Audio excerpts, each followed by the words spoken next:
Fala pessoal, tudo bem com vocês? Hoje, dia 20 de 5 de 2026, quarta-feira, trazendo mais informações de notícias do mercado das criptomoedas. Bora para mais um vídeo falando de XRP. Nesse vídeo, pessoal, vamos falar sobre um colaborador do FedNow que explica como os bancos poderiam usar o XRP, principalmente nos Estados Unidos, porque se você pegar a Ásia, onde, o XRP, depois do processo, começaram o processo nos Estados Unidos, expandiu muito suas atividades para a Ásia. E lá na Ásia, muitos bancos já utilizam ali o ecossistema, a utilidade do XRP transfronteiriços de pagamentos entre bancos, tá? Então na Ásia já utiliza, os bancos já utilizam o XRP. Mas agora, nos Estados Unidos, depois da confirmação ali do que o XRP não é um valor mobiliário, depois do acordo com a SEC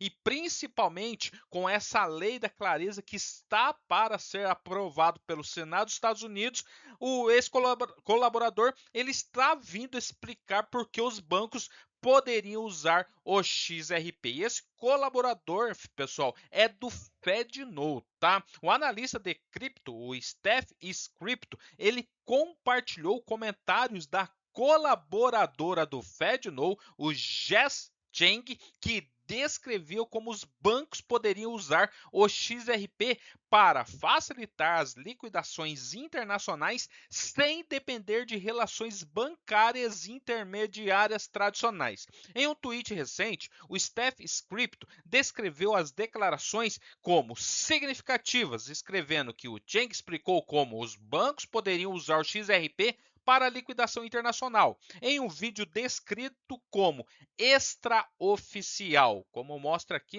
está grifado até entre aspas. A publicação focou na explicação do Cheng sobre como as instituições financeiras poderiam usar o XRP como um ativo intermediário entre dois sistemas bancários distintos. E os comentários se concentraram em um cenário hipotético envolvendo duas instituições, a Alpha Bank e a Beta Bank. Segundo Cheng, os bancos geralmente dependem de um titular de conta comum ou de uma instituição intermediária para movimentar fundos entre fronteiras, que é a principal utilidade do XRP, esses pagamentos internacionais, esses pagamentos transfronteiriços. No entanto, ela afirmou que pode haver outra opção que elimine a necessidade desse arranjo. Aqui, pessoal, está a publicação, então, 2 dias atrás do Steph Encrypto, e ele mostrando um vídeo, mostrando então ali essa colaboradora,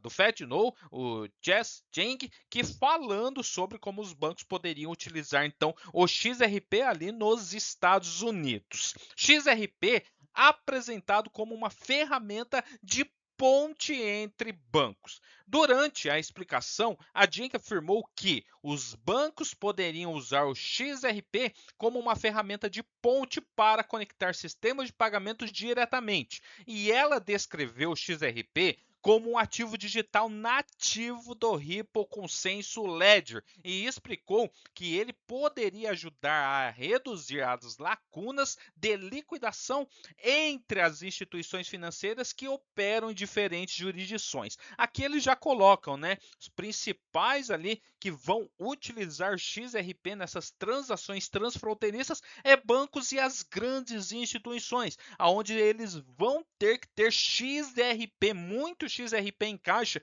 para poder fazer essas transações. Cheng também contrastou o processo baseado em XRP com cadeias de pagamentos tradicionais baseadas em moedas fiduciárias, onde cada etapa de uma transação depende de moedas nacionais e relações com intermediários. Em seu exemplo, a Alpha Bank e a Beta Bank poderiam usar moeda virtual apenas na camada de liquidação, enquanto os clientes continuariam a transacionar em moedas fiduciárias locais. E esse cenário total, pessoal, envolvia, uma empresa brasileira, que é a Alpha Corp, fazendo um pagamento para uma empresa tailandesa, que é a Beta Corp.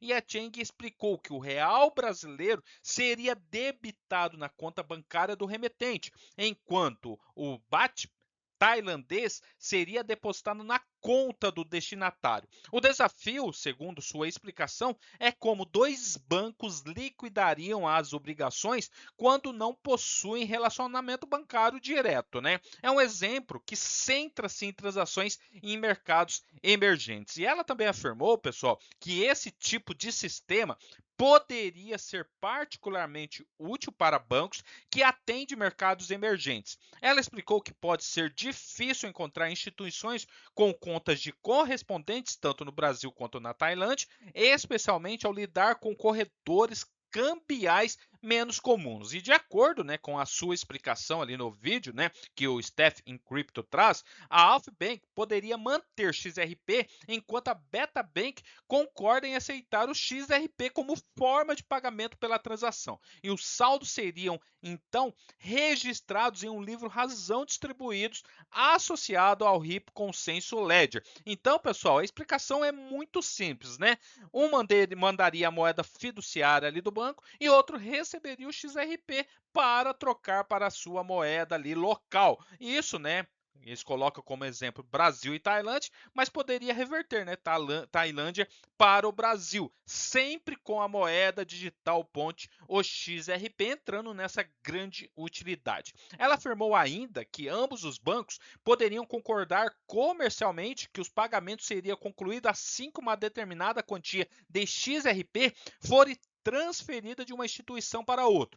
Chang acrescentou que os bancos determinariam, na prática, uma taxa de câmbio entre o XRP e essas moedas fiduciárias envolvidas na transação. E em um trecho, né, do vídeo ali que o Stephen Crypto traz, ela compartilhou, né, chamando a atenção da comunidade, de que ativos digitais poderiam abordar o XRP no contexto de liquidação institucional e operações bancárias internacionais, né? Os defensores, então, do XRP argumentam há algum tempo, né, que a principal utilidade do ativo reside em ajudar as instituições financeiras a movimentar valor rapidamente entre fronteiras, reduzindo a dependência de contas pré-financiadas e de múltiplos intermediários. Embora, né, os comentários se referissem a um exemplo hipotético em vez de uma implementação anunciada, o vídeo, né, renovou o interesse do potencial papel do XRP na infraestrutura de pagamentos internacionais e em sistemas de liquidação entre bancos. Então, seria o principal caso de uso bancário do XRP, a utilidade do XRP que está continuando a atrair tanta atenção. Essa aqui é a publicação, então, né, do Steph Encrypto, onde ele coloca: loucura. A colaboradora do FedNode, Jess Chang, supostamente explicou em um vídeo off the record como os bancos poderiam usar o XRP para liquidação transfronteiriças. FedNow aqui, né, pagamentos instantâneos, né, 24 horas por dia, 7 dias por semana. E esse vídeo aqui, né, que está circulando nas redes sociais em torno de 2 minutos, então, com essa grande, né, colocação ali da colaboradora do FedNow, Jess Jang, falando da utilidade de XRP para essas transações, né, transfronteiriças de país para país. Beleza, pessoal? Valeu, até mais. Tchau, tchau.